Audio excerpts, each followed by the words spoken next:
ప్రభునందు ప్రియులారా, ఉమ్మడి ఖమ్మం జిల్లాలో ఈరోజు జిల్లా వేరే 2 జిల్లాలుగా ఈరోజు మనం చూస్తున్నాం. ఖమ్మం, భద్రాద్రి కొత్తగూడెం. 2009 ఫిబ్రవరి మాసంలో ఖమ్మం పట్టణంలో పరిచర్యను ప్రారంభించాం. ఖమ్మంలో ప్రారంభించబడిన పరిచర్య ఖమ్మం పట్టణం మొదలుకొని ఎక్కడో ఉన్న మారుమూల చింతూరు వరకు వెళ్ళింది. 2009 నుంచి 2026 17 సంవత్సరాలు ముగించుకొని 18వ సంవత్సరంలో అడుగు పెడుతున్న ఈ సందర్భాన్ని పురస్కరించుకొని తండ్రి అయిన దేవునికి కృతజ్ఞతాస్తుతులు చెల్లిస్తూ, అలానే ఈ 17 సంవత్సరాల ఈ సుదీర్ఘమైనటువంటి ప్రయాణంలో ఎందరో పిల్లలు, ఎందరో స్త్రీలు, పురుషులు, తల్లులు, తండ్రులు, సోదరులు, సోదరీమణులు మాకు అండగా నిలబడి మమ్మల్ని ఆదరించి, ధైర్యపరిచి, సహకరించి, ప్రోత్సహించి ఇంత ఘనంగా ఇన్ని సంవత్సరాల ఈ పరిచర్య చేయటానికి వారందరూ కారణమయ్యారు. వారందరికీ ఈ సభ తరపున ధన్యవాదాలు, దేవుని దీవెనలు వారికి ఉండాలి అని తెలియచేస్తూ, అలానే ప్రతి ఏటా దేవుడికి మనం చెల్లించే లేదా కృతజ్ఞత అనేది నోటి మాటతో కాదు, కానీ క్రియల రూపంలో దేవునికి మనం చెల్లించటమే అది సరి అయినటువంటి కృతజ్ఞత. మాటతో చెప్పటం సులువు, చేతల్లో చేయటం కష్టం. మరి దేవునికి ఎలా అండి చెల్లించడం అని అంటే, ఇదిగో ఈ విధమైనటువంటి సభల ద్వారా. ఆయనకి ఏం తక్కువని ఆయన మన నుంచి ఆశపడతాడో దేవునికి ఏ లోటు లేదు. ఆయన మన నుంచి ఏది ఆశించడు. ఆయన కోరుకున్నది, ఆయన ఆశించేది ఒకటే, ఈ సమాజానికి నా గురించి చెప్పండి, ఈ సమాజానికి వారి గురించి కూడా చెప్పండి, ఈ సమాజానికి నాకు వారికి మధ్య ఉన్న బంధం ఏంటో చెప్పండి, వారి బ్రతుకు పరమార్థం ఏంటో చెప్పండి. ఇదే అల్టిమేట్గా బైబిల్ సారాంశం. ఇదే సువార్త. ఇదే దేవునికి ఆయన పిల్లలుగా, ఆయన నమ్మిన వారుగా మనం చెల్లించేటువంటి కృతజ్ఞత. అందుకే ఇవి 18వ వార్షికోత్సవ సభలు అని ఎందుకు పెట్టారు అనేటువంటి ఒక సందేహం కొంతమందిలో ఉంది కనుక, అందును బట్టి మొదటగా నేను ఈ విషయాన్ని మీ ముందు పెట్టి, ఎన్నో సంగతులు గత 17 సంవత్సరాల ఈ ప్రయాణంలో, ఈ పరిచర్యలో బైబిల్ గ్రంథంలో నుంచి కొన్ని వందలాది అంశాలు, కొన్ని వందలాది పాఠాలు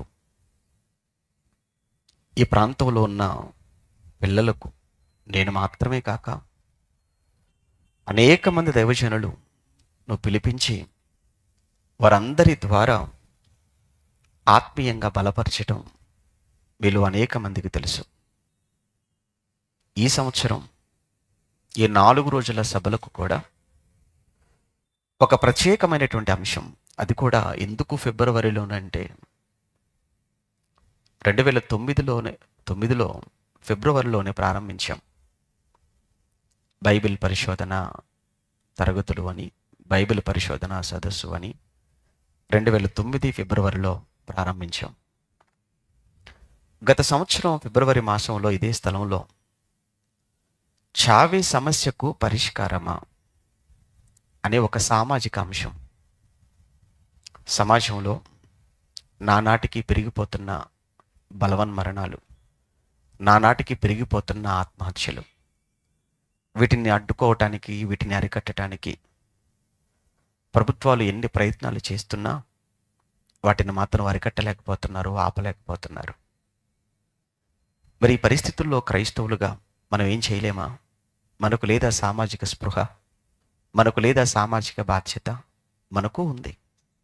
అని సమాజంలో ఒక పౌరుడిగా, బాధ్యత కలిగిన క్రైస్తవులుగా ఈ సమాజాన్ని మేలుకొలపాలి, కొంతైనా ఈ సమాజానికి మనం అండగా ఉండాలి అన్న ఆలోచనే ఆ రోజు అంశాన్ని ఇదే మాసంలో గత సంవత్సరం బోధించడానికి కారణమైంది. ఇక ఈ సంవత్సరం విస్తరించుచున్నటువంటి అక్రమం, చల్లారుతున్న మనిషి ప్రేమ. అక్రమం విస్తరిస్తుంది, ప్రేమలు చల్లారుతున్నాయి. ఇంతకు అక్రమం అంటే ఏంటి అసలు? అక్రమం విస్తరిస్తుందని మీరు ఎలా చెప్పగలరు? దాని ఫలితంగా ప్రేమలు ఎలా చల్లారిపోతున్నాయి? ఇది ఒక సుదీర్ఘమైన, చాలా విషయాలతో కూడుకున్నటువంటి అంశం. ఈ 4 రోజులు 4 గంటల్లో దీన్ని మాట్లాడటానికి చాలా ప్రయత్నం చేస్తున్నాను. అందులో ఈ మొదటి రోజు, మొదటి సందేశంగా మరి ఆలస్యమైంది, మన్నించండి. కారణం ఏంటంటే, నిన్నటి దినాన్న ఏర్పాటు చేస్తున్నప్పుడు పక్కనే కాలేజీ ఉంది, ఇంటర్మీడియట్ కాలేజీ, మీరు చూస్తున్నారు. ఇన్ఛార్జి గారు వచ్చారు గ్రౌండ్కి, నాతోనే మాట్లాడారు. మరికి మాట ఇచ్చాను, పరీక్షలు కదండి పిల్లలకు అన్నారు. మీరు ఏం వరి అవ్వద్దండి, 10 గంటల కల్లా ఖచ్చితంగా సభ ముగించేస్తాము, అందరిలాగా అరుపులు, కేకలు, గోల ఏముండదండి. లాస్ట్ ఇయర్ కూడా మీరు చూశారు కదంటే, ఆ లాస్ట్ ఇయర్ చూసామండి, చాలా పద్ధతిగా జరిగాయండి వాళ్ళే అన్నారు. అయినా ఈరోజు మొదటి రోజు కనుక 10 గంటల వరకు మనం ముగించలేకపోతున్నాం. రేపు ఎట్టి పరిస్థితుల్లో 10 గంటల వరకు సభను మనం ముగించేస్తే ఇటు పక్కనున్న వాళ్లకు మనం గౌరవించిన వాళ్ళం అవుతాము. పిల్లలు కూడా పరీక్షలు కనుక పిల్లలకు మనం ఏ విధమైనటువంటి అభ్యంతరంగా మనం ఉండకూడదు. అంటే దయచేసి వచ్చినటువంటి మీరందరూ రేపటి దినాన్న 7 గంటల వరకు మీరు గ్రౌండ్కి వస్తే ఖచ్చితంగా 7 గంటలకి మనం ప్రారంభించుకొని 10 గంటల లోపే మనం ఇంకా ముగించుకోవడానికి ప్రయత్నం చేద్దాం. వీళ్ళరా, ఇక పాఠంలోకి వెళితే, అక్రమం, క్రమము కానిది అక్రమం, క్రమము కానిది అక్రమం, చల్లారుతున్న మనిషి ప్రేమ. ప్రేమలు చల్లారటం ఏంటండి అని అంటారు. ప్రేమలు చల్లారటం అనే మాటకు అర్థం ఏంటంటే, ప్రేమలు క్షీణిస్తున్నాయి, ప్రేమలు కనుమరుగవుతున్నాయి, ప్రేమలు బలహీనమవుతున్నాయి. అక్రమము విస్తరిస్తుంది, ప్రేమలు మనుషుల మధ్య క్షీణిస్తున్నాయి. అక్రమము విస్తరిస్తుంది, ప్రేమలు మనుషుల మధ్య బలహీనపడుతున్నాయి. అక్రమము విస్తరిస్తుంది, ప్రేమలు కనుమరుగైపోతున్నాయి. ఇది నిజమా? అసలు ఈ మాట బైబిల్లో ఉందా? ఒక ఆయన ఎవరో అడిగారట, ఏమండి అసలు ఇది బైబిల్లో ఉందా అండి అని. ఎవరు? క్రైస్తవులు. ఏమండి బైబిల్లో లేనిది చెప్పే, బైబిల్లో లేనిది బోధించే అంత సాహసం మేము చేయలేమండి. ఎందుకంటే బైబిల్లో లేనిది చెప్పి, బైబిల్లో లేనిది బోధించి మా ఆత్మలను మేము నరకానికి పంపుకునే అంత మూర్ఖులమా? పాపం.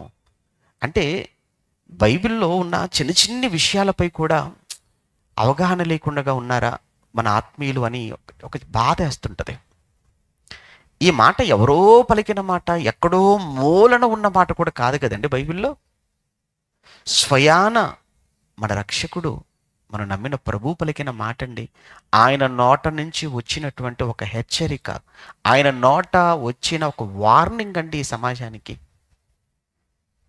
మత్తయి సువార్తలో 24వ అధ్యాయం అంటే ఆల్మోస్ట్ ఏంటంటే అది ప్యాషన్ వీక్ అంటారు కదా. ప్రజెంట్ లెంట్ డేస్లో ఉన్నాం మనం కదా. ప్రస్తుతం శ్రమల దినాలలో ఉన్న 40 రోజుల శ్రమల దినాలు. ఈ 40 రోజుల శ్రమల దినాలలో చివరి వారం ఉంది చూసారా, యేసు ప్రభు సిలువ వేసేటువంటి వారం, అది గుడ్ ఫ్రైడే వారం అంటాం చూసారా. ఆ గుడ్ ఫ్రైడే వారాన్ని ఏమంటారంటే ప్యాషన్ వీక్ అంటారు, పరిశుద్ధ వారము అంటారు దానిని. ఆ పరిశుద్ధ వారములో ప్రభువు మాట్లాడిన మాటే మత్తయి 24వ అధ్యాయం. ఆ ప్యాషన్ వీక్లో అంటే ఆల్మోస్ట్ ఇంకా యేసు ప్రభు చివరి దినాలలో ఆయన పలికినటువంటి మాట. దేవాలయంలో ఉన్నాడు. చాలా పిచ్చి పిచ్చి ప్రశ్నలు అడిగారు యేసు ప్రభువును. చాలా పిచ్చి ప్రశ్నలు అడిగారు. ఎవరంటే పరిసయ్యులు. కారణం ఏంటంటే ఆయనలో తప్పు పట్టుకోవాలి, ఆయన మాటల్లో చిక్కుపరుచుకోవాలి అని మొత్తానికి ఆయన్ని ఒక దోషిగా, ఆయన్ని ఒక నేరస్తుడిగా చూపించి చంపాలన్నటువంటి లోపల ఒక భయంకరమైనటువంటి విద్వేషంతో, కుట్రతో ఉన్నవారు పరిసయ్యులు. కానీ 23వ అధ్యాయానికి వచ్చేటప్పటికి ఏమైపోయిందనంటే 22, 21, 22, 23 అధ్యాయాలకు వచ్చేసరికి యేసుక్రీస్తు ప్రభుల వారు కంప్లీట్గా రివర్స్ అయిపోయారు. పరిసయ్యులకు మీకు తెలుసు, రివర్స్ అయిపోతాడు ఆయన. వారి మీదనే యేసు ప్రభు ఎదురు దాడి చేశాడు. ఆయన మీద దాడి చేద్దాం అనుకున్నారు, కానీ యేసు ప్రభు వారి మీద రివర్స్లో దాడి చేశాడు. ఎలా దాడి చేశాడు 23వ అధ్యాయం అంతా చెప్తుంది. అయ్యో వేషధారులైన శాస్త్రులారా పరిసయ్యులారా, వేషధారులైన శాస్త్రులారా పరిసయ్యులారా. ఇదే దాడి, మాటల దాడి. అప్పుడు ఒక విషయం అర్థమైపోయింది ఏంటంటే ఇతన్ని మనం చాలా కష్టం, పట్టుకోలేము ఇతన్ని. ఏ ప్రశ్న అడిగినా సమాధానం చెప్తున్నాడు, కొన్నింటికి రివర్స్లో మనల్ని ప్రశ్నిస్తున్నాడు, మన దగ్గర సమాధానం లేకుండా పోయింది. అది సిచ్యువేషన్. ఇక అది అయిపోయింది. ఈయన ఒలీవ కొండకు వెళ్తున్నాడు, దేవాలయం నుంచి బయలుదేరుతున్నాడు. అలా దేవాలయం నుంచి బయలుదేరుతున్నటువంటి సమయంలో ఆయన శిష్యులు ఆ దేవాలయపు కట్టడాన్ని చూపిస్తున్నారు. ఆ దేవాలయపు కట్టడాన్ని యేసుప్రభుకు చూపించి ఏమంటున్నారో ఒకసారి 24వ అధ్యాయం ప్రారంభం. ఎందుకంటే ఒక మాట మన బైబిల్లో చదువుతున్నప్పుడు ఆ మాట వెనుకున్నటువంటి బ్యాక్గ్రౌండ్ కూడా మనకు తెలియాలి. ఇంకా మీకు అర్థం కావాలంటే ఆ మాట ఏ కాంటెక్స్ట్లో అన్నాడు, ఆ మాట సందర్భం ఏంటనేది చాలా ఇంపార్టెంట్. మనకు బైబిల్ అర్థం చేసుకోవటానికి సందర్భం చాలా ప్రాముఖ్యం. సందర్భానుసారంగా బైబిల్ను మనం వ్యాఖ్యానించాలి, సందర్భానుసారంగా బైబిల్ను మనం అర్థం చేసుకోవాలి. సందర్భం నాకెందుకండి, నాకు అవసరమైన మాట నేను తీసుకుంటాను అని అంటే చాలా తప్పు చేసిన వాళ్ళం అవుతాం మనం. ఆ తప్పు మనం చేయకూడదు. ఓకేనా? రైట్. 24వ అధ్యాయం ఒకసారి ప్రారంభం నుంచి చదువుతుంటే మత్తయి సువార్త 24వ అధ్యాయము మొదటి వచనం. మత్తయి సువార్త 24వ అధ్యాయము మొదటి వచనంలో యేసు దేవాలయము నుండి ఆయన బయలుదేరి వెళ్ళుచుండగా, చెప్పాను కదా అప్పటి వరకు 23 వరకు అంతా కూడా దేవాలయంలో ఉన్నాడు. రైట్. దేవాలయము నుండి ఆయన బయలుదేరి వెళ్ళిపోచుండగా ఆయన శిష్యులు ఆ దేవాలయపు కట్టడములు ఆయనకు చూపించవచ్చిరి అన్నాడు. ఆ దేవాలయాన్ని చూపించారు. దేవాలయాన్ని చూపించడం కాదు కానీ మార్కు గారు అయితే దీని గురించి మాట్లాడుతున్నప్పుడు అక్కడ ఇంకొక పదాన్ని ఉపయోగిస్తాడు. ఏంటంటే అక్కడ ఆ చలువరాలతో ఎంత చక్కగా, ఎంత అందంగా ఆ దేవాలయాన్ని కట్టారో ఒకసారి చూసావా ప్రభువా, కన్స్ట్రక్షన్ చూసావా, అది ఎంత అందంగా ఉందో చూసావా అని శిష్యులు యేసు ప్రభుతో మాట్లాడుతున్నటువంటి సందర్భం. 2వ వచనం ఇప్పుడు. అందుకు ఆయన, మీరు ఇవన్నీ చూచుచున్నారు కదా, వినండి, మీరు చూచుచున్నారు కదా, రాతి మీద రాయి ఒకటి అయినను ఇక్కడ నిలిచి ఉండకుండా పడద్రోయబడునని మీతో నేను నిశ్చయముగా చెప్పుచున్నాను. ఏ దేవాలయాన్ని మీరు నాకు చూపిస్తున్నారో, ఏ దేవాలయపు కట్టడాన్ని మీరు నా కళ్ళ ముందుకు పెట్టి నాకు మీరు మాట్లాడుతున్నారో, ఆ దేవాలయం లేదా ఆ కట్టడము రాతి మీద రాయి ఒకటి కూడా నిలిచి ఉండకుండా పడద్రోయబడును అని మాట్లాడుతున్నాడు. ఇది చాలా పెద్ద విషయం ఇది. ఎందుకంటే యూదులైన వారికి లేదా ఇశ్రాయేలీయులైన వారికి యెరూషలేములో ఉన్నటువంటి దేవాలయము అని అంటే వారికి చాలా చాలా గౌరవం, సెంటిమెంట్ అన్నమాట. దేవాలయం అని అంటే యూదులకు అది సెంటిమెంట్.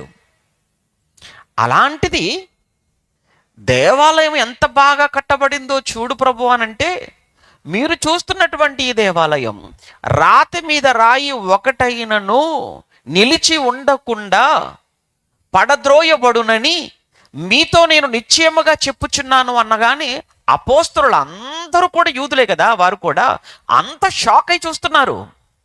నిజమే, ఆ మాట అన్నారు ప్రభు, వాళ్ళ మనసులో పడిపోయింది.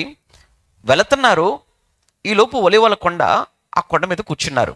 కూర్చున్నప్పుడు అక్కడికి వచ్చిన తర్వాత 3వ వచనంలో, ఆయన ఒలీవ కొండ మీద కూర్చుండి ఉన్నప్పుడు శిష్యులు ఆయన యొద్దకు వచ్చి, ఏకాంతముగా వచ్చి, ఇవి ఎప్పుడు జరుగును? ఏవి చెప్పావు కదా, మేము దేవాలయం కట్టడానికి చూపించాము, నువ్వేమో రాతి మీద రాయి ఒకటైనను నిలిచి ఉండకుండగా పడద్రోయబడుతుంది అని నువ్వు మాట్లాడావు.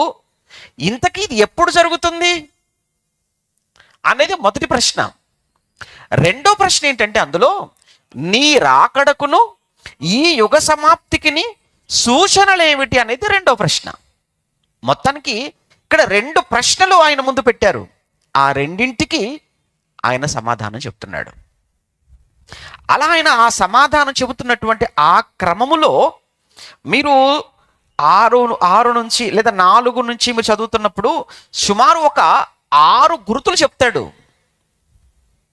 రాకడకు యుగ సమాప్తికి అనే దాని గురించి మాట్లాడుతున్నప్పుడు అందులో ముఖ్యంగా ఆయన 6 గుర్తులు, 6 సైన్స్ అని చెప్తాడు.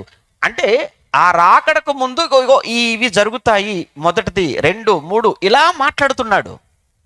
ప్రభు మరి ఇంతకు దీని సంగతి ఏంటి, దేవాలయం సంగతి? ఆయన చెప్పాడు, యేసు చెప్పాడు అని అంటే అక్షరాల అది జరిగి తీరుతుంది, అందులో ఇంకా అనుమానం లేదు. యేసు ప్రభు చెప్పాడు, రాతి మీద రాయి ఒకటైనను నిలవకుండగా అది పడద్రోయబడుతుందని 30లో చెప్పాడు అనుకుంటే, క్రీస్తు శకం 30లో ఆయన చెప్పాడు అనుకుంటే, 70కి వచ్చేటప్పటికి యేసుప్రభు చెప్పినటువంటి ఆ ప్రవచనం, యేసుప్రభు ఆ దేవాలయం గురించి ఏదైతే చెప్పాడో భవిష్యత్తు, ఆ 70లో కంప్లీట్గా రాతి మీద రాయి లేకుండగా కంప్లీట్గా వాష్అవుట్ అయిపోయింది యెరూషలేం దేవాలయం. కంప్లీట్గా పట్టణమే డిస్ట్రాయ్ అయిపోయింది, నాశనం అయిపోయింది. యూదులైన వారు భయంకరమైన ఊచకోతకు గురయ్యారు. ఆ రోజు యెరూషలేము పట్టణంలో జరిగినటువంటి రక్తపాతం, నరమేధం గతంలో ఎప్పుడు జరగనంత భయంకరమైనదిగా మిగిలిపోయింది చరిత్రలో. జోసిఫస్ రాస్తూ చెప్తాడు, చరిత్రకారుడు, యూద చరిత్రకారుడు, ఆ రోజు జరిగిన రక్తపాతంలో లక్షల మంది యూదులు ప్రాణాలు పోగొట్టుకుంటే, ఆ రోజు వారిని చంపుతుండగా కారిన రక్తం, వారి నుంచి కారిన శరీరాల నుంచి కారిన రక్తం యెరూషలేము ఆ కాలువల్లో సుమారు మోకాళ్ళ లోతు ప్రవహించిందని చెప్తాడు. ఆయన చెప్పేటప్పటికి అది భవిష్యత్తు. ఆయన వెళ్ళిన తర్వాత 70లో రోమా జనరల్ టైటస్ అనేవాడు వచ్చేసి కంప్లీట్గా యూదా పట్టణాన్ని, దేవాలయాన్ని, యూదులను చాలా దారుణంగా చంపేశాడు, పాడు చేసేసాడు. ఆ క్రమం అంటే ఇక్కడ 2 ఉన్నాయి. ఒకటి దేవాలయపు నాశనాన్ని గురించి మాట్లాడాడు మొదటగా. తర్వాత రెండో ప్రశ్న ఏంటంటే, నీ రాకడా యుగ సమాప్తి అని అడిగారు కదా, ఆయన రాకడకు యుగ సమాప్తికి సంబంధించినటువంటి సూచనలలో మాట్లాడుతూ, సూచనల గురించి చెప్తూ 12-13కు వచ్చేటప్పటికి చెప్తున్నాడు అనమాట. 12వ వచనము 13వ వచనానికి వచ్చేటప్పటికి ఆయన ఆ సూచనలలో, అదిగో అక్రమము ఏమైపోతుంది, అనేకులైన అబద్ధ ప్రవక్తలు వచ్చి పలువురిని మోసపరిచెదరు, అక్రమము విస్తరించుట చేత అనేకుల ప్రేమ చల్లారిపోతుంది అన్నాడు. అక్రమము విస్తరిస్తుంది అనగా యేసుక్రీస్తు 2వ మారు ఈ లోకానికి వచ్చేటప్పటికి, లేదా ఈ యుగం అంతములోనికి వెళ్ళేటప్పటికి జరిగేది ఏంటంటే, అక్రమము విస్తరిస్తుంది, మనుషుల్లో ఉన్నటువంటి ప్రేమలు బలహీనమైపోతాయి, మనుషుల మధ్య ఉన్న ఈ ప్రేమలు క్షీణించిపోతాయి, మనుషుల మధ్య ఉన్న ఈ ప్రేమలు కనుమరుగైపోతాయి. కారణం, మనుషుల్లో, ఈ సమాజంలో అక్రమము విస్తరిస్తుంది కనుక. ప్రియులారా, ఈ మొదటి రోజు కొన్ని సంగతులు మీకు జ్ఞాపకం చేస్తాను. ఒకసారి అసలు సృష్టి ప్రారంభానికి మనం వెళ్తే, సృష్టి ప్రారంభం, ఎవరు సృష్టి ప్రారంభం అని అంటున్నారు? సృష్టి ప్రారంభం గురించి మీకు ఏం తెలుసు? సృష్టి ప్రారంభంలో ఎవరున్నారు అనేటువంటి ప్రశ్నలు అవసరం లేదు. సృష్టి ప్రారంభాన్ని గురించి సృష్టికర్త చెప్తాడు, సృష్టి ప్రారంభాన్ని గురించి సృష్టి చేసినవాడు చెప్తాడు. ఆ చేసినవాడే, కలుగ చేసినవాడే వ్రాయించినటువంటి గ్రంథమే మన చేతిలో ఉన్నటువంటి ది బైబిల్. ఇది ఏమనుకుంటున్నారు? మత పుస్తకం కాదు ఇది, సృష్టికర్త వ్రాయించిన గ్రంథం. సృష్టిని గూర్చి తెలిపిన గ్రంథం, మనిషి భవిష్యత్ ఏంటో సవివరంగా తెలియచేసినటువంటి మనిషి భవిష్యత్తు గ్రంథం, మనిషి బ్రతుకు పుస్తకం బైబిల్ అంటే. నిజంగా బైబిలు మనుషుడి గురించే కాదు, సృష్టి గురించి చెప్పగలదు. సృష్టి గురించి మాత్రమే కాదు, ఈ సృష్టికి ఆవల ఉన్న లోకాలు ఏవైతే ఉన్నాయో ఆ లోకాల గురించి చెప్పగలదు. ఆ లోకాలలో ఉన్న సంగతులను కూడా సవివరంగా చెప్పిన ఒక సర్వోన్నతమైనటువంటి గ్రంథమే మన చేతిలో ఉన్నటువంటి బైబిల్ అంటే. మీరు వింటారు, నిజంగా బైబిల్ ఎంత ఖచ్చితమైనదో, బైబిల్ ఎంత యథార్థమైనదో, బైబిల్ ఎంత భవిష్యత్తు గ్రంథమో అనేది 4 దినాలు మీరు విన్న తర్వాత మీరే అంటారు. సృష్టి, ఈ విశ్వం, సృష్టి పుట్టడానికి, విశ్వం పుట్టడానికి ముందు దేవుడున్నాడు.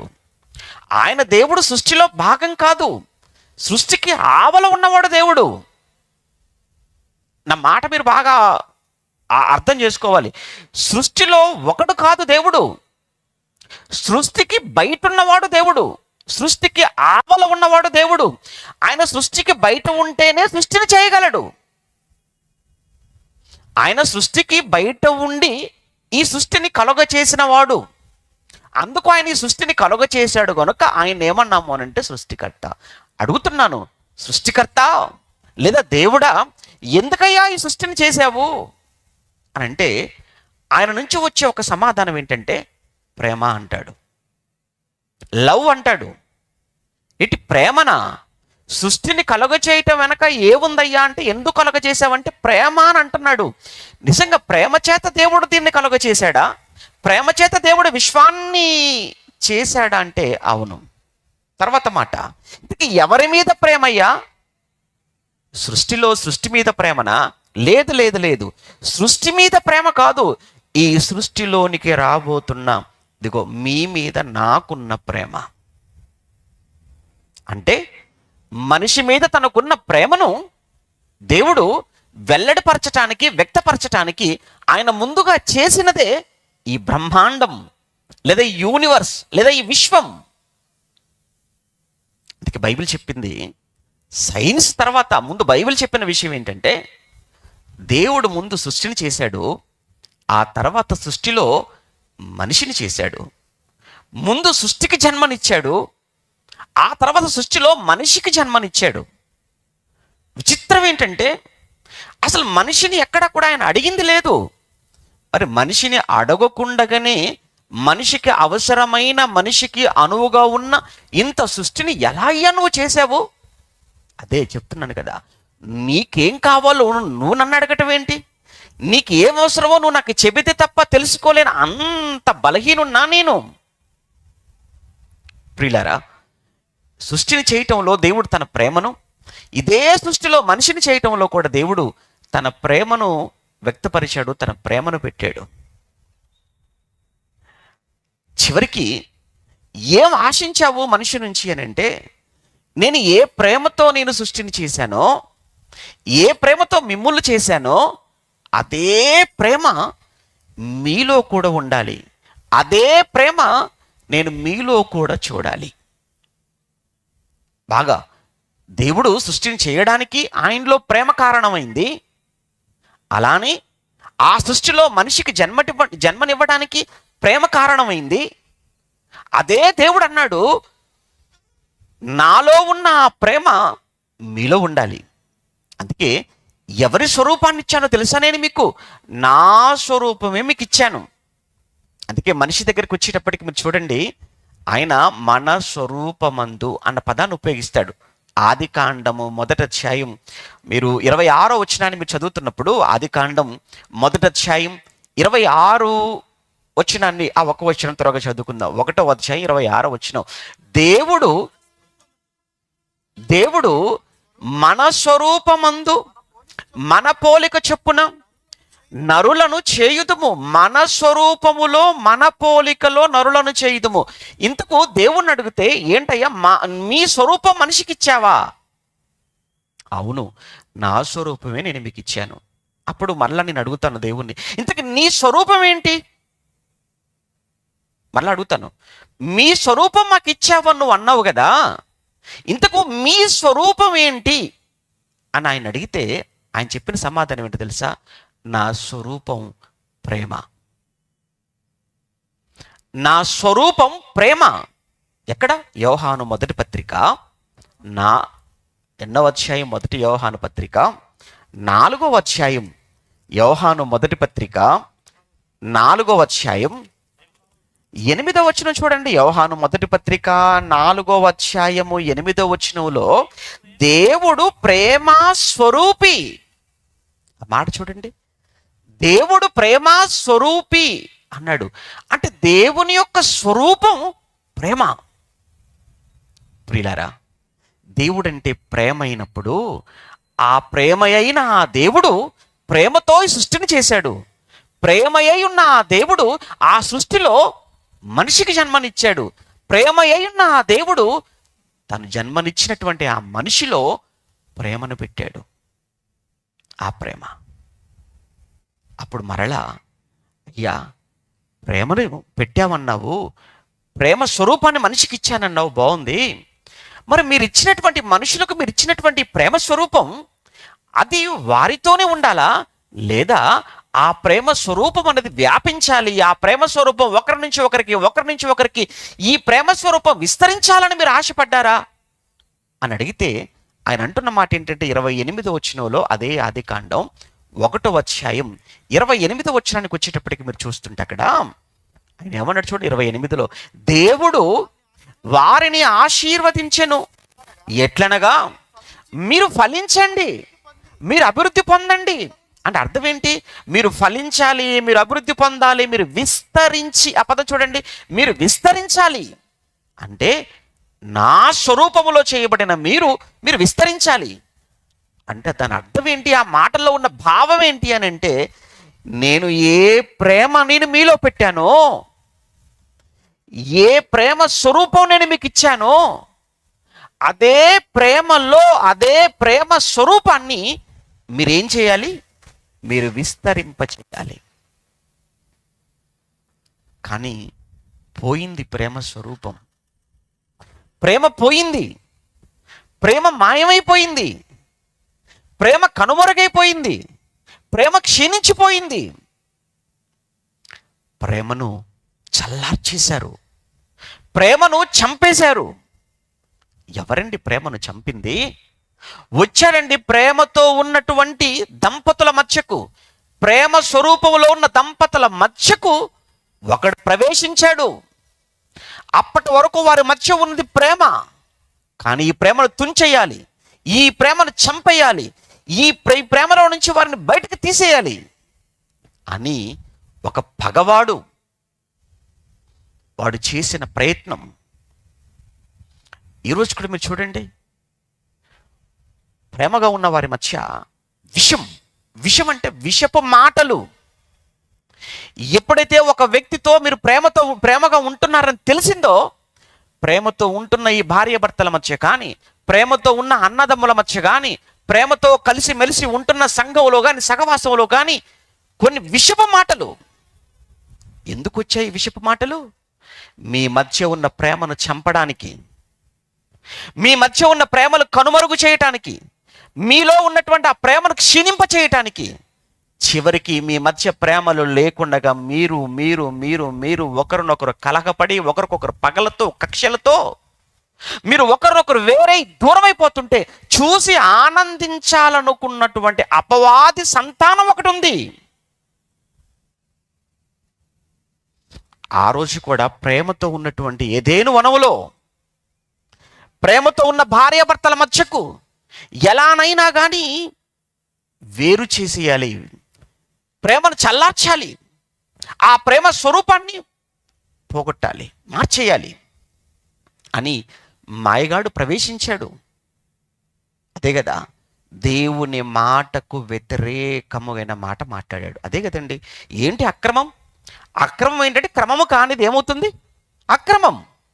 క్రమము కానిది అక్రమం. క్రమం ఏంటి? దేవుడు చెప్పాడు, క్రమం చెప్పాడు. నేను సృష్టించిన ఏదైనా వనములో మీరు అన్ని వృక్ష ఫలాలు కూడా మీరు నిరభ్యంతరంగా తినవచ్చు, కానీ మీరు తినకూడని ఒక వృక్ష ఫలము ఏదేనులో మధ్యలో పెట్టాను. అది మీరు తినకూడదు, అది మీరు తింటే తిన్న దినమున మీరు నిశ్చయముగా మీరు ఏమైపోతారు? చేస్తారు అన్నాడు. అవును, చేస్తారు అని దేవుడు చెప్పాడు. కానీ వాడొచ్చి ఏం చెప్పాడు తెలుసా వీళ్ళతో? మీరు చావనే చావరు, మీరు చావనే చావరు. చస్తారు అన్నది దేవుని మాట, చావనే చావరు అన్నది దయ్యపు మాట. ఎందుకు వాడు ఈ మాట పుట్టించాడు? ఎందుకు ఈ మాట పలికాడు? ఎందుకు ఈ మాట వారి చెవులో పెట్టాడు? వారి మధ్య ఉన్న ప్రేమ బంధం బలహీనమైపోవాలి. నిజంగా పండు తిన్నారు, పండు తిన్న తర్వాత చూడండి, దేవునికి వారికి మధ్య దూరం పెరిగింది. ఒకటి బాగా వినండి, దేవునికి వారికి మధ్య దూరం పెరిగింది. ఎంత దూరం పెరిగింది అని అంటే, మీరు ఎట్టి పరిస్థితుల్లో ఈ వనములో మీరు ఉండడానికి వీల్లేదు. ఈ తోటలో ఉండే అర్హత, ఈ తోటలో ఉండే యోగ్యత మీకు లేదు అని దేవుడే వారిని బయటికి పంపించేశాడు. ఒకటి. రెండో చూడండి, వీళ్ళ భార్యాభర్తలుగా వీళ్ళ మధ్య కూడా దూరం పెరిగిపోయిందా? అవును, వీరి మధ్య కూడా దూరం పెరిగిపోయింది. వీరి మధ్య కూడా ప్రేమ బలహీనమైపోయింది. ఎలా చెప్పగలరు అంటారా? పండు తినక మునుపు ఏమంటే ఆదాముకు గాఢ నిద్ర కలగజేసి స్త్రీని నిర్మించి ఆదాము దగ్గరకు తీసుకొచ్చి ఆదాము ముందు నిలవబెట్టినప్పుడు ఆదాము మాట్లాడిన మాటలు ఎలా ఉన్నాయి? అవ్వ మాట విని పండు తిని పాపం చేసిన తర్వాత ఆదాము మాటలు కంప్లీట్గా డిఫరెంట్, కంప్లీట్గా భిన్నంగా ఉన్నాయి. ముందు ఆదాము ఏమన్నాడు తెలుసా? నా ఎముకలలో ఎముక, నా మాంసములో మాంసం, నీవు నాలో నుండి తీయబడ్డావు అన్నాడు. కానీ పండు తిన్న తర్వాత ఆదాము దగ్గరకు వచ్చినప్పుడు ఆదాము మాట్లాడుతున్న మాటల్లో ఎంత వైరుధ్యం! నీవు నాకిచ్చిన అదే మాట ఆదాము అలా మాట్లాడుతున్నావు. నా ఎముక అన్నావు, నా మాంసము అన్నావు, నాలో నుండి తీయబడ్డావు అన్నావు, మీరిద్దరం ఏకము అనుకున్నావు. ఇప్పుడేంటి ఇలా మాట్లాడుతున్నావు నువ్వు? నీవు నాకిచ్చిన నేనేమైనా అడిగానా? నేను అడగలేదే. ఏంటండి ఈ మాట? పోనీ ఆవిడ దగ్గరకు వస్తే, సర్పము నన్ను మోసపుచ్చినందున నేను తిన్నాను. మొత్తానికి ఇంకొక మాట చెప్పాలంటే ఘోరం, ఇరువురు కలిసి దేవుణ్ణి బోన్లో నిలబెట్టారు. ఇరువురు కలిసి దేవుణ్ణి దోషిగా చేశారు అక్కడ. కారణం, ఆ ప్రేమ స్వరూపం పోయింది, ప్రేమ చల్లారిపోయింది, ప్రేమ బలహీనమైపోయింది. ప్రేమ బలహీనమైపోవటానికి, ప్రేమ చల్లారడానికి కారణం చెప్పుడు మాట, తప్పుడు మాట, ఒక అబద్ధపు మాట. అది నమ్మి వారు పాడైపోయారు, దేవునికి దూరం అయిపోయారు. ఇక అక్కడ నుంచి మీరు చూడండి, అక్రమము తప్ప క్రమం మనకు కనబడదు. అది అక్రమానికి ఆరంభం. అది ఎందుకు ఇదంతా చెప్పాను అంటే, అక్రమానికి ఆరంభం అక్కడ పడింది. అక్కడ నుంచి మీరు చూస్తుంటే ఈ రోజు వరకు కూడా అక్రమం విస్తరించి విస్తరించి విస్తరించి అక్రమము అడుగు పెట్టని చోటు లేకుండా పోయింది, అక్రమము లేని మనిషి లేకుండా పోయాడు. 6వ అధ్యాయానికి వచ్చేసాం. ఆదికాండం 6వ అధ్యాయం. ఆదికాండం 6వ అధ్యాయానికి వచ్చేటప్పటికి ఏం జరుగుతుందో చూడండి. ఆదికాండం 6వ అధ్యాయం మొదటి వచనాలను చదువుతున్నప్పుడు, ఆదికాండం 6వ అధ్యాయము మొదటి వచనాన్ని చూడగలిగితే అక్కడ చెప్తున్నాడు, నరులు భూమి మీద విస్తరింప ఆరంభించిన తరువాత, ఓ నరులు విస్తరిస్తున్నారు, ఓకే, కాదంటాం లేదు. కానీ నరులలో ఆయన చూడాలనుకున్న రూపం ఏంటి? ఆయన చూడాలనుకున్న స్వరూపం ఏంటి? ఆయన స్వరూపం కదా చూడాలనుకున్నాడు. ఆయన స్వరూపం ఏ స్వరూపం? ప్రేమ స్వరూపం. ప్రేమ, దేవుని ప్రేమ ఎంత గొప్పదో తెలుసా? ఒక్క మాట చెప్తాను. దేవుని ప్రేమను ఏమంటాడు అంటే ఆయన అగాపే అంటాడు. ఏమండి, మనకు ప్రేమ అనేటువంటి ఒకే మాట కనబడుతుంది, కానీ ఒరిజినల్గా మన గ్రీకులోకి వెళ్ళిపోతే ప్రేమ అనేది దేవుడి ప్రేమకు ఒక పదం ఉపయోగించబడింది, దేవుని ప్రేమకు ఒక పదం. దేవుని ప్రేమకు ఉపయోగించబడిన పదం ఏంటంటే అగాపే అన్నాడు. భార్యాభర్తల మధ్య, రక్త సంబంధికుల మధ్య ఉన్న ప్రేమకు ఒక పదం ఉపయోగించబడింది. స్నేహితుల మధ్య ఉన్నటువంటి ప్రేమకి ఇంకొక పదం ఉపయోగించబడింది గ్రీకు మూలాలలో. కానీ మనకు బైబిల్ ఇక్కడ తెలుగు బైబిల్లోకి వచ్చినప్పటికీ అన్నిటికీ ప్రేమే. అందుకని ఇక్కడ వేరు చేసి మాట్లాడుతున్నాను. దేవుని ప్రేమ, ఆయన ప్రేమ మనలో ఉండాలి అని ఆశపడ్డాడు ఆయన. ఆయన ప్రేమను వ్యాపింప చేయాలి, ఆయన ప్రేమను విస్తరింప చేయాలి అని కోరుకున్నాడు ఆయన. ఇంతకీ ఆయన ప్రేమ ఎంత గొప్పది, ఆయన ప్రేమ ఎంత గొప్పదో కొరింథీలో పౌలు గారు మాట్లాడతారు 13వ అధ్యాయంలో, మొదటి పత్రికలో. అవసరం లేదులేండి, అక్కడ చెప్తాడు. అందులో ఒక మాట ఏంటో చెప్పమంటారా? ప్రేమ, దేవుని ప్రేమ ఎప్పుడు కూడా పొరుగువాడికి హాని చేయదు. చాలండి. అందులో ఉన్న ఒక మాట ఏంటంటే, ఆ ప్రేమ, దేవుని ప్రేమ కలిగిన వాడు, దేవుని ప్రేమ స్వరూపంలో ఉన్నవాడు పొరుగువాడికి హాని చేయడు. ఎక్కడుంది చెప్పండి ఇప్పుడు ఆ స్వరూపం? పొరుగువానికి, ఎదుటివాడికి హాని తలపెట్టని, ఎదుటివాడి కీడు కోరుకొని, ఎదుటివాడి నాశనం కోరుకొనని ప్రేమ ఈరోజు ఏ మనిషిలో మనకు కనబడుతుందంటారో ఒక్కసారి మీరు ఆలోచించండి. లేదు, ఆ ప్రేమ లేదు. దేవుని ప్రేమ ఇసుమంతైనా కానీ మనుషుల్లో కనిపించని ఒక దయానీయమైన దుస్థితికి సమాజం దిగజారిపోతుంది. మళ్ళా చెప్తున్నాను, ఇంకా అంతకంతకు భయంకరంగా ఈ సమాజం మారుతుంది. ఇది నేను చెబుతున్నటువంటి భవిష్యత్తు కాదు, దేవుడు ఈ సమాజం కోసం ముందుగా చెప్పిన భవిష్యత్తు. మరి ఏం చేయాలి, ఏం చెయ్యాలో, పాడైపోతున్న ఈ సమాజం మధ్య నిన్ను నీవు, నన్ను నేను, మన కుటుంబాలను, మన సంఘాలను మనం ఎలా కాపాడుకోవాలో చెప్పే సభలే ఈ 4 దినాల ఈ సభలు. విస్తరించుచున్న క్రమం, చల్లారుతున్న మనిషి ప్రేమ. ఏమండి, నిజమేనండి, మా కొడుకు నా మాట వినటం లేదండి. ఏంటి, ఒక కొడుకు, ఒక తల్లిగా నీ మాట వినటం లేదా నీ కొడుకు? అవునండి, నా కొడుకు నా మాటే వినటం లేదు. ఇక ఏమన్నా నవమాసాలు మోసి కని పెంచి పెద్ద చేసిన, ఇంకా నేనేమంటానంటేనండి, తల్లి కోసం మాట్లాడుతున్నప్పుడు, నీ కోసం నీ తల్లి రక్తం చిందించితే కానీ నువ్వు భూమి మీదకి రాలేదు. Note this point. ఏమన్నాను? తల్లి రక్తం చిందించింది. ఆ తల్లి రక్తం చిందించితే తప్ప నువ్వు భూమి మీదకి రాలేదు. ఈ భూమి మీదకి రావటానికి నీ తల్లి నీ కోసం రక్తం చిందించింది. ఇక్కడికి వచ్చి నువ్వు పరలోకానికి వెళ్ళటానికి ప్రభువు నీ కోసం రక్తం చిందించాడు. ఇప్పుడు చెప్పు, ఆ తల్లి మాటేనా నువ్వు వినంది? ఆ తల్లి మీదకేనా నువ్వు తిరుగుబడుతుంది? ఆ తల్లిపైన దాడి చేస్తున్నావు? ఆ తల్లినేనా తీసుకెళ్ళి రోడ్డు మీద వదిలేస్తున్నావు? ఆ తల్లినేనా తీసుకుని వెళ్ళి వృద్ధాశ్రమంలో పడేస్తున్నావు? ఆ తల్లినేనా గొంతునులు మీరు చంపుతున్నావు? కత్తితో పొడిచి చంపేస్తున్నావు. మన హైదరాబాద్లో 18 కత్తిపోట్లు. కొడుకు తల్లిని. హైదరాబాద్లో కొడుకు తను అడిగిన డబ్బులు ఇవ్వలేదు అని పగ పెట్టుకొని గొడవ పడిపోయి తల్లితో ఆవేశంలో వెళ్ళి కత్తి తెచ్చి 18 పోట్లు. రేయ్, ఏంట్రా ఇది? ఏంటి ఘోరం, ఏంటి దారుణం? వినటానికే చెవులు భరించలేకపోతున్నాయే. అది వింటున్నప్పుడు మనసంతా ఒకలాగా మారిపోతుంది. ఏమంటే హృదయం విధారకరంగా మారిపోతుంది వినటానికే. చేసినవాడు మనిషేనా? కొడుకా? ఎందుకింత భయంకరంగా ఇంకా భయంకరంగా మారిపోతుంది. మరలా చెప్పి, ఇంకా భయంకరంగా మారిపోతుంది సమాజం. చెప్పాడు కదా ఆయన, ప్రేమలుండవు. ఇక కొద్దో గొప్ప ప్రేమ, తల్లి కొడుకుల మధ్య ప్రేమే ప్రేమ అనుకుంటే, అక్కడ కూడా ప్రేమలు లేకపోతే ఇక ఏ బంధంలో ప్రేమలుంటాయి? ఎవరి మధ్య ప్రేమలుంటాయి? ఎవరి మధ్య ప్రేమలు బలపడుతున్నాయని మనం అనుకుంటాం.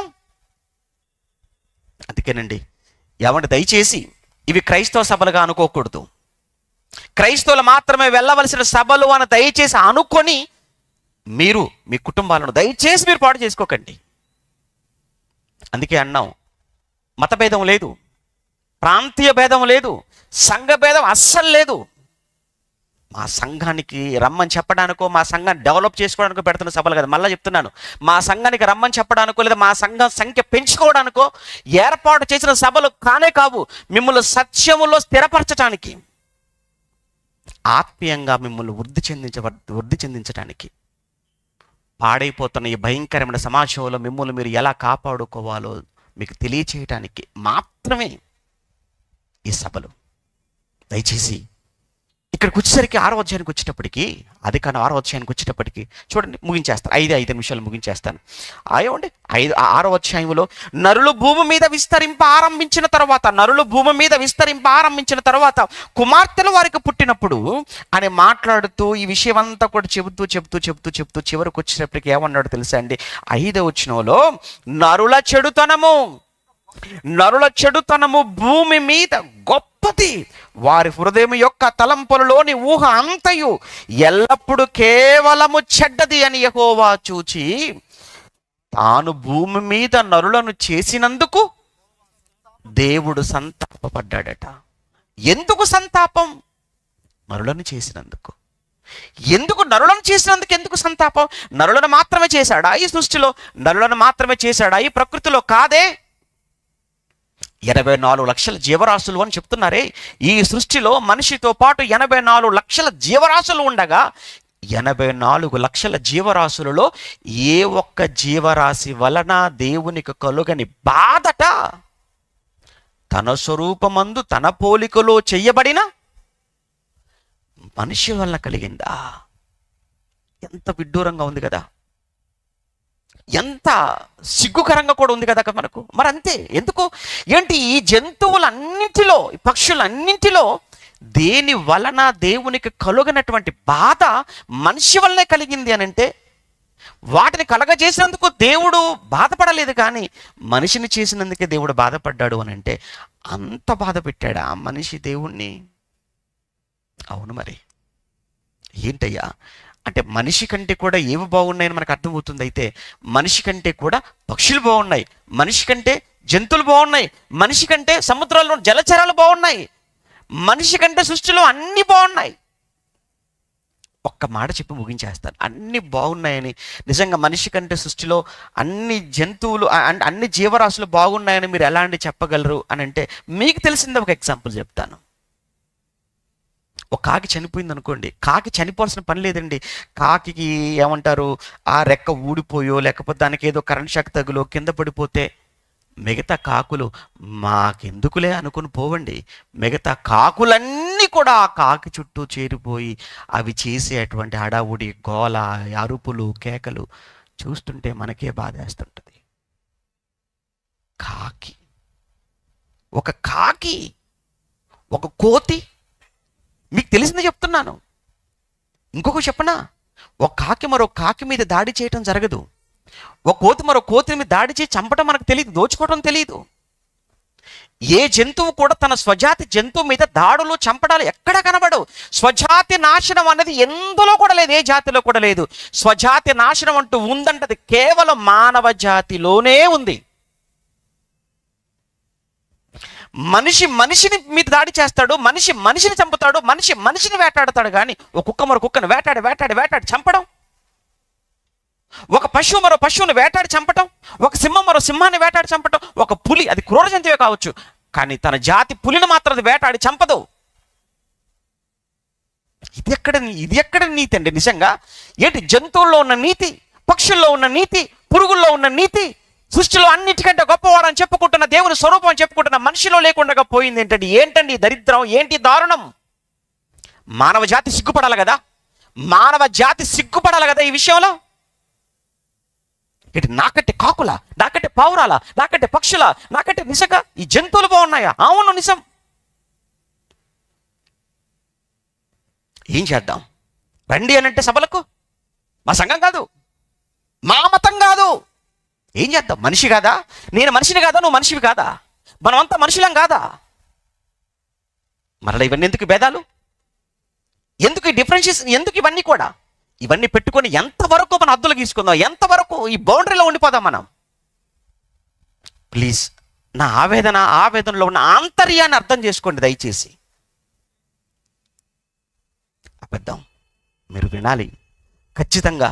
రాబోయే భయంకరమైనటువంటి పరిస్థితుల్లో, మరలా చెప్తున్నాను, రాబోయేటువంటి కాలం భయంకరమైన ప్రమాదకరమైన కాలంలోనికి మనం వెళ్ళిపోతున్నాం.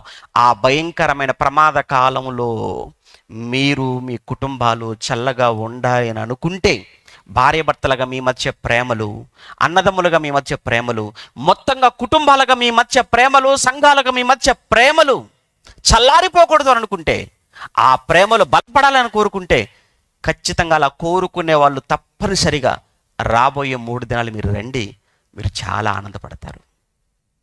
ఇది నేను గ్యారంటీ. ప్రార్థన చేసుకుందాం.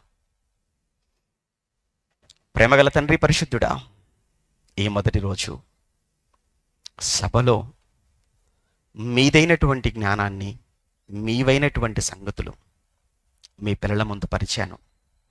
ఏ ఒక్కరి మీద, ఎవరి మీద నాయన ఏ విధమైనటువంటి చిన్ని కోపం కూడా లేదు, పగ అస్సలు లేదు. మా హృదయాంతరాలను ఎరిగిన తండ్రిగా మీకు తెలుసు కనుక మీ ఎదుట నేను మాట్లాడుతున్న మాట నా మనస్సాక్షి మీరు చూస్తున్నారు. జరగబోయే భయంకరమైనటువంటి తండ్రి ప్రమాదాలు, పరిణామాలను చూసి వాటిలో మేమెవరము కూడా బలి కాకూడదు అని, ప్రేమలు మా మధ్య చల్లారిపోకూడదు, అంతకంతకు ప్రేమలు బలపడాలి అని, క్షీణించిపోకూడదు, అంతకంతకు అధికమవ్వాలి అన్న ఒకే ఒక ఆలోచన, ఆశయం తప్ప రెండవ ఆలోచన లేదు. ఎంతో దిగ్విజయంగా ఈ మొదటి రోజు జరిగించారు.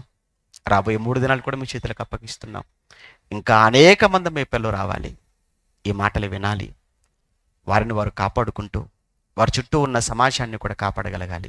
ఇది మా అందరి బాధ్యత, ఏ ఒక్కరితో కాదు. ఈ ప్రాంతంలో మాకు జన్మనిచ్చి ఈ ప్రాంతంలో మమ్మల్ని నిలబెట్టినందుకు ఈ ప్రాంత వాసులుగా ఇది మా అందరి బాధ్యత అని గుర్తిరిగి ప్రతి ఒక్కరూ బాధ్యతతో ఈ సభల విషయంలో పనిచేయటానికి, బాధ్యతతో ఈ సభలకు వచ్చి అనేక మందిని తీసుకొని రావటానికి కృప చూపించమని మరొక్కసారి కోరుకుంటూ, దేశం మొదలుకొని గ్రామాల వరకు ఏలుతున్నటువంటి నాయకులైన మీ బిడ్డలందరినీ చల్లగా కాపాడండి. దేశంలో మత విద్వేషాలకు తావు లేకుండా మత సామరస్యత వర్ధిల్లునట్లు అన్ని మతాల వారు కలిసి మెలిసి ఉండటమే భారతీయత అన్న భావన ప్రపంచ దేశాలలో ఉంది. అదే మా బలమని చాటి చెప్పటానికి కృప చూపించమని కోరుకుంటూ, వెళుతున్న మీ పిల్లలు క్షేమంగా వారి గమ్యానికి చేర్చండి. తిరిగి రేపటి దినాన్న మరలా మేమంతా వచ్చి మీరు మాకు ఇచ్చిన వాక్యం ముందు కూర్చొని మీ మాటలు విను వరకు మమ్మల్ని మీ కృపలో భద్రపరచమని క్రీస్తునామని ప్రార్థన మీకు సమర్పిస్తున్నాము తండ్రి. ఆమెను. మన తండ్రి అయిన దేవుని ప్రేమ, కుమారుడైన యేసుక్రీస్తుల వారి కృప, పరిశుద్ధాత్మని యొక్క అన్యోన్య సహవాసం ఇప్పుడు ఎల్లప్పుడు సదాకాలం మనందరికీ తోడై నడిపించును గాక. ఆమేన్.